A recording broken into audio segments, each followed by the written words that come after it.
সুজি মামার কোলে খোকা বাবু দোলে। ঢাল হয়ে গেছে নিচের দিকে। ভালো যে, হ্যাঁ এইটা একটু নামবে। ওর নামবে কেন একটু ওটা নাম কেন একটু উঠবে এই এই চোখ খুলে গেছে তো ঘুমিয়ে। Good morning guys, welcome back to my channel. আশা করি তোমরা সবাই খুব ভালো আছো, আমি বেশ ভালো আছি। আর সকালবেলা দেখতে পাচ্ছ আজকে ছুটির দিনে ওর বাবা ওকে নিয়ে বসে আছে। আর তোমরা কিন্তু আমার এই খাটের এরকম অবস্থা দেখে কিন্তু কোনো জাজমেন্ট দিও না।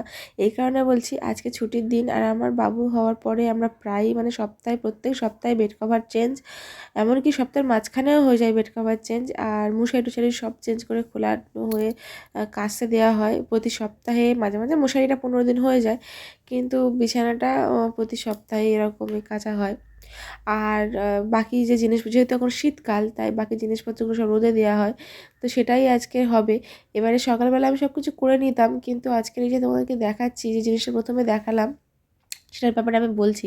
তার আগে বলি, আজকে যে এই জিনিসটা একটা জিনিস লাগানো হবে, বেশ কিছুদিন ধরে না আমার প্রচুর খুব কাঁদছে। আর সারাটা দিন আমার একা সামলাতে হয়, আমার সারাদিন একা কোলে করে নিয়ে বসে থাকতে হয়, ওই জন্য বড্ড কষ্ট হয়। আর রাতেও করে না ও কাঁদে, ওই জন্য বুকে করে নিয়ে রাখতে হয়। তো সারাটা দিন রাত আর আমার সেভাবে রেস্ট হয় না। বাড়িতে তো বাবা আর ওর বাবা দুজনেই অফিস চলে যায়, আর আমার মা হচ্ছে সারাদিন বাড়ির এটা ওটা কাজ করতেই ব্যস্ত থেকে যায়। তো ওকে নেওয়ার মধ্যে আমি একা সারাটা দিন বড্ড মানে টায়ার্ড হয়ে পড়ছি কদিন।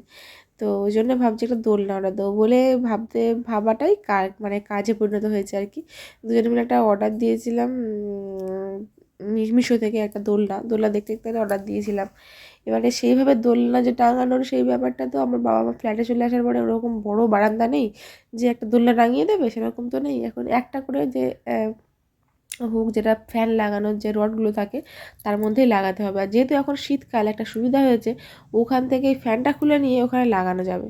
তো ওই জন্য আমি ওখানটায়, যে আমাদের ঘরে এখন শীতকাল বলে ভাবলাম যে ঘরেই তাহলে লাগাই, বাইরে না লাগিয়ে ঘরেই লাগাই। ঘরে লাগালে সুবিধা হবে এইটা, যে আমি বিছানায় শুতে পারবো, সবসময় দোল দিতেও পারবো। আর ঘরের মধ্যে আমি এখন বেশিরভাগ সময় ওর জন্য আর কি, আমি মনে করি বাচ্চাকে সবসময় বড় বড় মোটা মোটা জামা কাপড় না পরিয়ে যদি ঘরটাকে গরম করে রাখা যায়, চেষ্টা করে যতটা সম্ভব রাখা যায়, এখন তো ভালোই শীত পড়েছে, তো তাও রাখা গেলে তাতে বরং বেশি ভালো হবে বাচ্চার জন্য। আর ওই জন্যই আর কি এই জিনিসটা করা। আর এখন তো আমার বাচ্চার ওই 1.5 মাস মতো বয়স। আর তোমরা বুঝতেই পারছো যে কখন ভিডিওটা করা, বেশ ঠান্ডা পড়েই গেছে। তো ওই জন্য আর বাবাকে বললাম যে বাবা তুমি এটা খুলে দাও আর তুমি এটা লাগিয়ে দাও, মানে ফ্যানটা খুলে আর এটা লাগিয়ে দাও। তো ওই জন্য বাবা ওইটা ফ্যানটা খুলে দিল আগে সকালবেলা। আর ওই কারণেই কিন্তু বেড কভারটাও তুলিনি, সেই যখন ওপরে ধরো ফ্যানটা নামাবে কিছু তো ময়লা পড়বে, ওই জন্য নামানো হয়নি। আর এদিকে বাবা ওই জন্য রেডি করছিল। কিন্তু এই যে জিনিসটা না অনেকটা ছোট, মানে যে দোলনাটার কাপড়টা অনেকটা ছোট।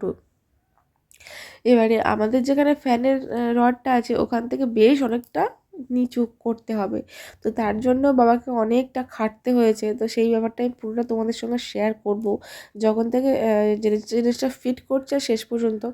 তার আগে তো তোমাদেরকে দেখিয়ে দিলাম বাইরে সব জামা কাপড়ের মেলা রয়েছে। আর বাইরের ব্যালকানিতেও জামা কাপড় মেলা থাকে বলে আমাদের যে ঘরে বালিশ টালিশ ব্যালকানিতে করে দেওয়া যায় না, পরে ওগুলো তুলে নেওয়ার পরে দিতে হয়, তখন রোদ আসলে এবার দিতে হয়। তো ওই জন্য আর এখন দেখো খাটানোর পরে আমি তোমাদেরকে দেখাচ্ছি।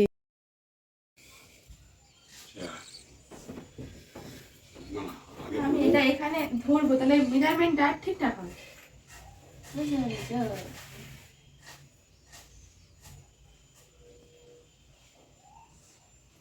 আর একটু এই কোনটা আর একটু ঘুরবে। ঢাল হয়ে গেছে নিচের ভালো দিকে। যে, হ্যাঁ এইটা একটু নামবে। ওর নামবে কেন একটু ওটা নাম কেন একটু উঠবে এই হ্যাঁ ওটা এই আর একটু ওটা, এই ব্যাস। তো পুরোটা কমপ্লিট হোক তখন আমি তোমাদেরকে দেখাবো। এই যে মানে মেজারমেন্টটা দেখছিলাম, কারণ হচ্ছে যে এটা দেখেই তোমরা বুঝতে পারছো অনেকটা কিন্তু ছোট। এবারে ওটা যখন টাঙানো হচ্ছে না অনেকটা উঁচু হয়ে যাচ্ছে, এবারে অত তো উঁচুতে এর মধ্যে বাচ্চা রাখবো কী করে, তাই না? তো ওই জন্য অনেক নিচু করতে হয়েছে। এবারে বাচ্চা তো কোলে, তো ফিডিং করতে করতে ঘুমাবে, তারপর তো তাকে নিয়ে দোলনায় দিতে হবে। এবারে ও মানে কী করতে বলো তো, ফিডিং করছে কোলে ঘুমিয়ে পড়ছে, এবারে যখন নিচে শোয়াচ্ছি সঙ্গে সঙ্গে কান্না শুরু করছে। নিচে কিছুতেই শোবে না, সবসময় কোলে থাকবে, না হয় বুকের ওপর মাথা দিয়ে ঘুমাবে। তো কয়েকদিন হয়েছে, মানে কয়েকদিন বলে প্রায় এই এতদিন পর্যন্ত ওর বাবা রাত্রেবেলা করে ওকে কন্টিনিউ বুকে করে নিয়ে ঘুমায়, আর আমি দিনের বেলা। তো এই ব্যাপারটা হতেই চলেছিল।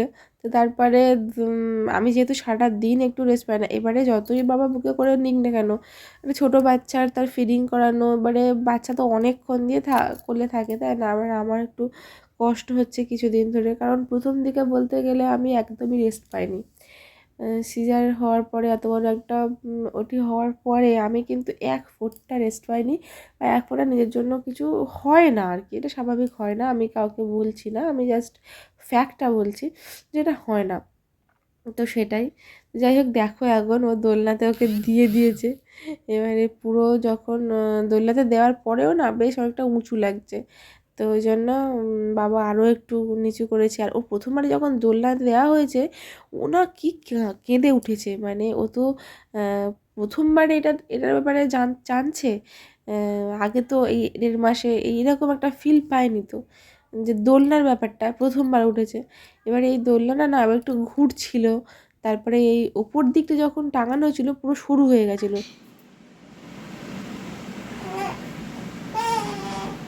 কি হলো? আর দোল দাও, দোল দাও।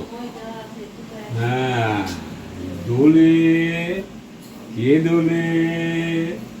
সুচি মামার কোলে খোকা বাবু দোলে। সুযোগ। বেশ কিছুক্ষণ থাকার পর ও কিন্তু আবার ইউজ টু হয়ে গেছে। যাই হোক, ওপর দিকে যেমন হয়ে যাওয়ার পরে বাবার আবার কাঠ দিয়ে মাঝখানে এরকম অনেক রডও কিনতে পাওয়া যায়। তো বাবা এখন কোথায় পাবো, তো ওই জন্য বাবা রড কাঠ কেটে সুন্দরভাবে লাগিয়ে দিয়েছে বুদ্ধি বের করে। আর উপরটা হচ্ছে কাপড় দিয়ে দিয়েছে লম্বা করে, দুদিকটা বেঁধে দিয়েছে, দিতে অনেকটা নিচু হয়ে গেছে। আর ওর মাঝখানে ঝুমঝুমিও দিয়ে দেওয়া হয়েছে, এটা খেলনা। তো ও এখন দেখো, মানে প্রথমবারে খুব কাঁদছিল, তারপরে ইউজড হয়ে গেছে, বুঝে গেছে। এবারে উপরে মশারিটা না একটা দড়ি দিয়ে দুদিকটা, যেমন ওই বালিশের কভারের মুখ পরায়, তো ওরকমই, যে লম্বা পা বালিশের, তো সেরকম। তো ওই জন্য উপরের দড়িটা না ফাঁক হয়েছিল, আর ওই কারণেই দুটো দড়িয়ে, মানে দুটো কাপড় দিয়ে দিয়েছে যাতে ফাঁকটা পূরণ হয়ে যায়, যাতে মশাগুলো না ঢুকতে পারে আর কি। তো এই মশারিটা কিন্তু ওর সঙ্গেই ছিল। তো আমার তো প্রচণ্ড ভালো লেগেছে এই জিনিসটা, খুব প্রয়োজনীয়। আর এখানে দুটো চেন আছে, যে একটা চেন ওর মাথার দিকটা, আর একটা চেন এই মশারিটা খোলার। তো এই যখন খুলে বাচ্চাটা কীভাবে মানে রাখি আমি, সেটাও তোমাদেরকে আমি দেখাচ্ছি, দেখে নাও। এই তো বাবা, এই তো এই তো এই তো এই তো বাচ্চা দিয়ে করো, ক্লোজ নিয়ে এসো। ছোনা বাবা তো, এই চোখ খুলে গেছে তো ঘুমিয়ে। ছোনা বাবা, পাটা নিও না, মুখটা না, পায়ের দিকটা ন্যাংটা পড়ে আছে। আচ্ছা, ছেড়ে দাও ছেড়ে দাও ছেড়ে দাও, দেখে না।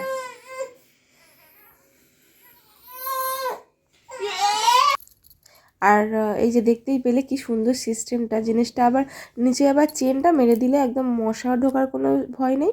আর উপরে মাথার দিকটা চেন আছে, চেনটা দিলে একদম মাথাটা পড়ে যাওয়ার কোনো ভয় নেই। খুব সুন্দর, মানে এটা দারুণ। তো যাই হোক, তারপরে ওর বাবা বলে যে একটু টিপ পরিয়ে দিই। আর অনেকে বলবে যে টিপ যখন বাচ্চা ঘুমায় পড়াতে নেই, আমার বাচ্চা ঘুমাচ্ছে না, তোমরা এক্ষুনি দেখো বুঝতে পেরে যাবে।